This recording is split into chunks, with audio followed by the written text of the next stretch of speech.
All right, y'all, we are in a new unit on three-dimensional figures. So we're going to be talking about volume and surface area, and today we're talking about volume of prisms and cylinders. This is a whole new unit, so if you need the new notes and you want to print them out, you can go on to Schoology and it'll be under E-Day Lessons.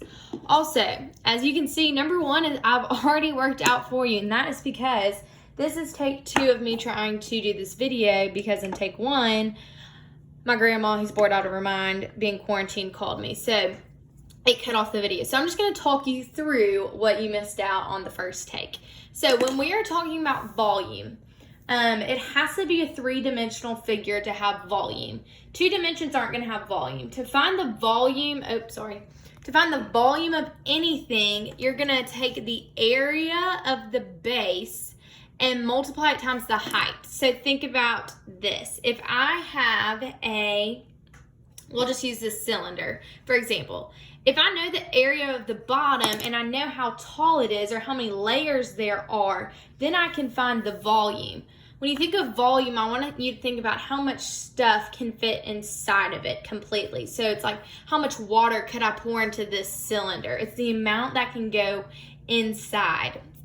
So cylinders, think of like paint buckets, cans, anything that has a circular base. It's going to have 2 bases. The top and bottom are both going to be circular.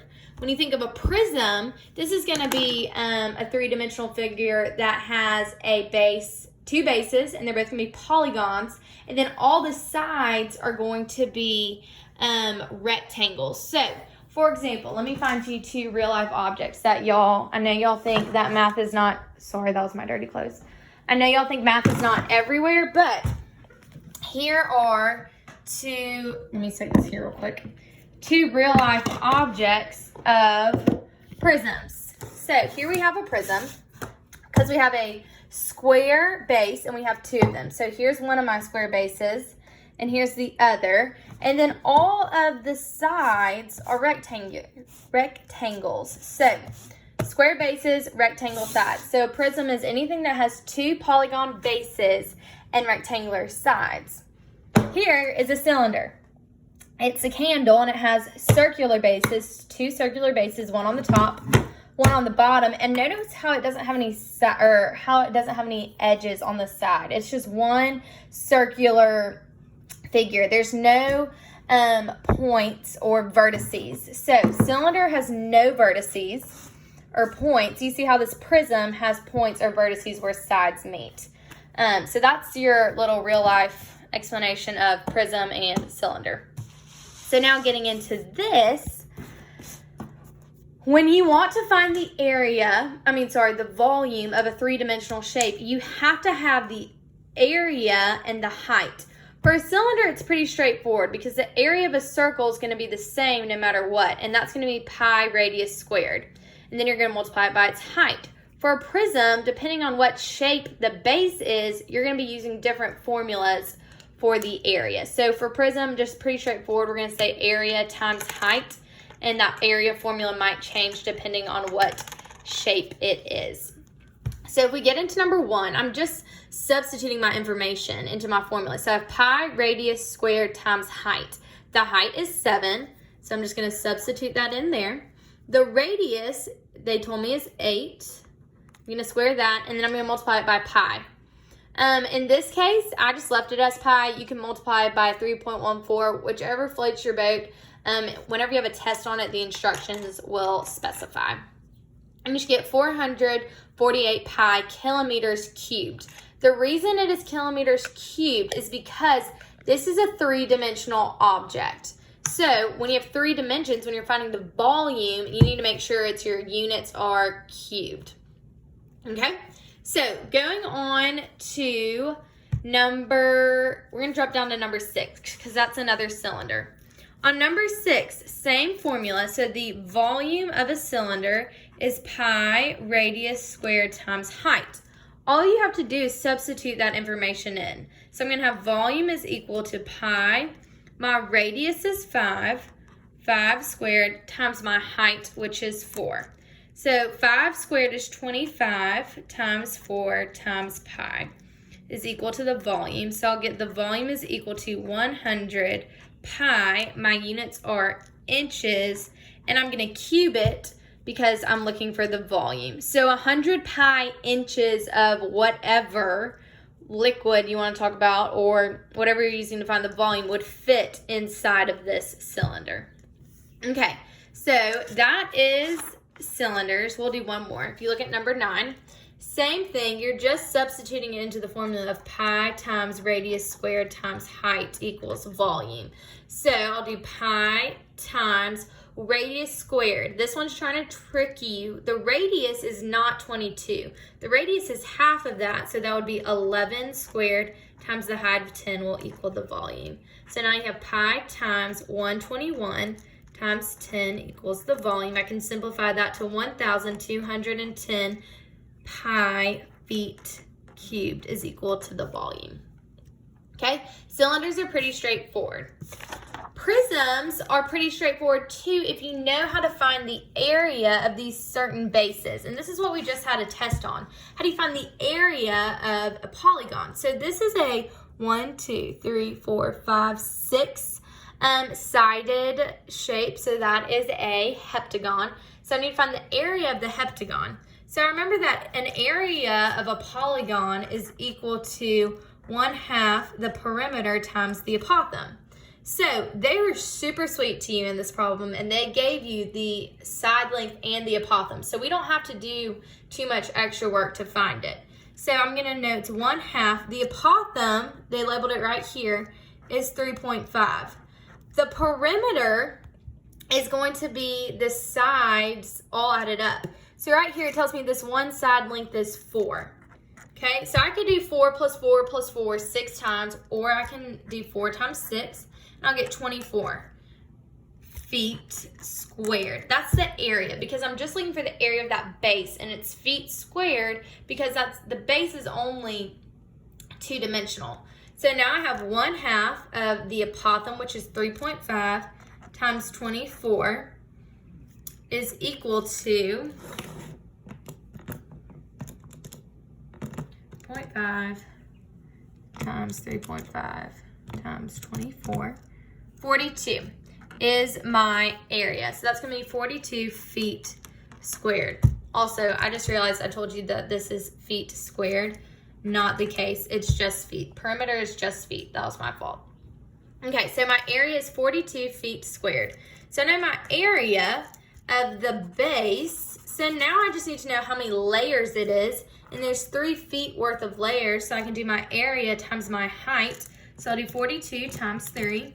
I'll get 126 feet cubed. That is equal to the volume. So I found the area of the base, which was 42.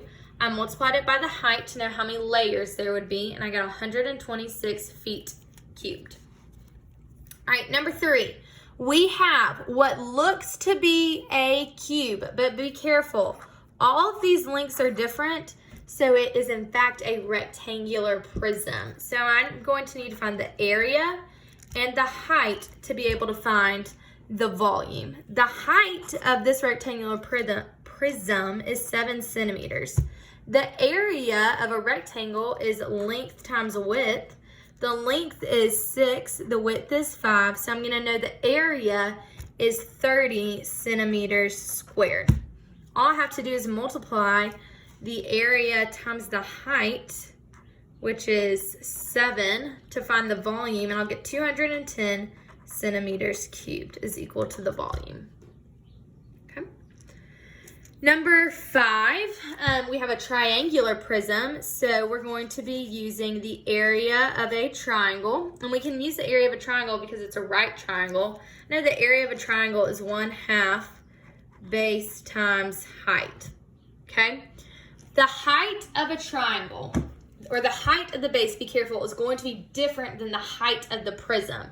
So let's just go in here and find the height of the prism. So the height is going to be how much space is between the two bases. So I have one base here and one base here. The distance between those two bases is 3. So 3 feet is going to be the height. Again, the height is the distance between the two bases. So now I know that the base of this triangle is going to be 3. The height of this triangle is 4. And I'm going to do 1/2 3 times 4. 3 times 4 is 12, divided by 2 is 6. So the area of this triangle is going to be 6 feet squared. There's a piece of extra information in this problem that they used to try to throw you off, and it's this 5. 5 is technically the hypotenuse of the triangle, so we're not going to need to use that anywhere to find the volume. Okay, jumping around, let's look at number 7. Okay, we have a trapezoidal prism. So both of my bases are trapezoids. So I'm going to have to find the area of the trapezoid and the height of the trapezoid.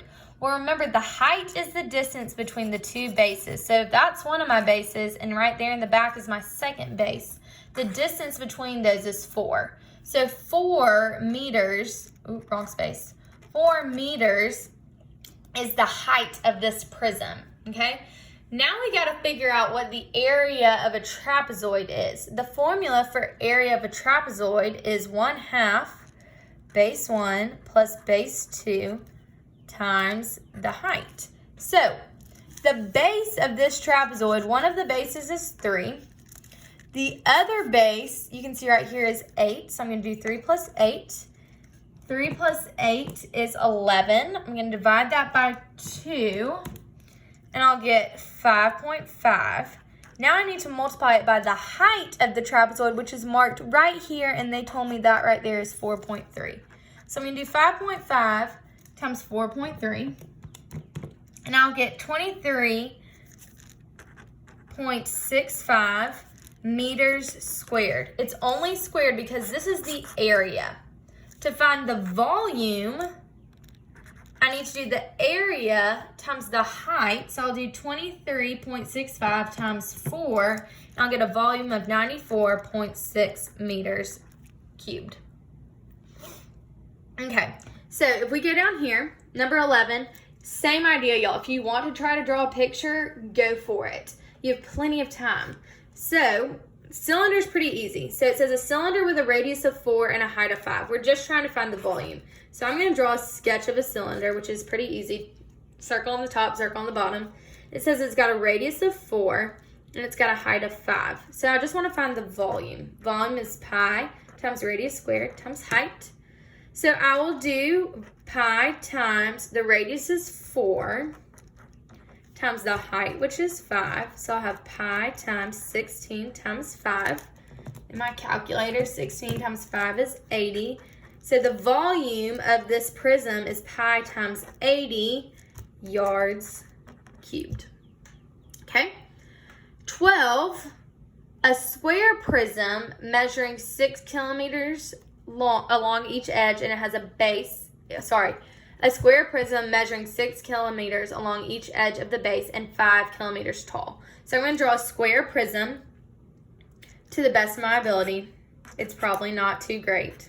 It's kind of just like drawing a cube, which I don't know if that looks like a cube. But we know that each side length is 6 and the height is 5. So I've got to find the area of this base right here, and that's going to be side squared because that's area of a square. So 6 squared is equal to 36. So the area of the base is 36 kilometers squared. The height is 5. To find the volume, I'll just multiply the two of them together, and I'll get 180 kilometers cubed, and that will be the volume of my square prism.